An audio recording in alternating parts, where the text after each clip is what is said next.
গরমকালে গাড়ির নিয়মিত রক্ষণাবেক্ষণ অবহেলা করা অত্যন্ত ঝুঁকিপূর্ণ হতে পারে, যা অনেক ক্ষেত্রে বড় ধরনের অগ্নিকাণ্ডের কারণ হয়ে দাঁড়ায়। বিশেষ করে তাপমাত্রা বেড়ে গেলে গাড়ির কারিগরি ত্রুটিগুলো প্রকট হয়ে ওঠে। তাই যেকোনো দীর্ঘ যাত্রার আগে গাড়ির টায়ারের নিরাপত্তা এবং সামগ্রিক যান্ত্রিক অবস্থা নিশ্চিত করার পরামর্শ দিয়েছে দুবাই পুলিশ। কর্তৃপক্ষ গাড়ি চালকদের কঠোরভাবে সতর্ক করে জানিয়েছে যে গাড়িতে অননুমোদিত কোনো বাড়তি যন্ত্রাংশ সংযোজন করা বিপজ্জনক হতে পারে। এই ধরনের পরিবর্তন অনেক সময় গাড়ির স্বাভাবিক কর্মক্ষমতায় ব্যাঘাত ঘটায় এবং অগ্নিকাণ্ডের সূত্রপাত করতে পারে। তাই এ ধরনের অননুমোদিত কাজ থেকে বিরত থাকতে এবং নিয়মিত সার্ভিসিংয়ের উপরে গুরুত্ব আরোপ করতে বলেছে দুবাই পুলিশ। নাগরিকদের সুরক্ষা ও নিরাপত্তা নিশ্চিত করতে দুবাই পুলিশ নিয়মিত সচেতনতামূলক প্রচারণা চালিয়ে যাচ্ছে। এছাড়াও কোনো ধরনের অবৈধ কর্মকাণ্ড বা নিরাপত্তাজনিত উদ্বেগ দেখা দিলে তা স্মার্ট অ্যাপ্লিকেশনের মাধ্যমে পুলিশ আই সেবার মাধ্যমে দ্রুত রিপোর্ট করার আহ্বান জানানো হয়েছে।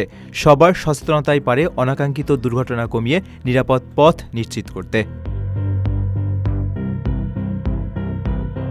প্রবাসীর সিটিতে চলছে বহুল আলোচিত ফ্রি ফ্ল্যাট অফার, অর্থাৎ আপনি যে টাকা দিয়ে এখন ফ্ল্যাট কিনবেন 5 বছর পর সেই সম্পূর্ণ টাকা ফেরত পাবেন, আর সেই সাথে পাচ্ছেন একটি ফ্ল্যাট একদম ফ্রি।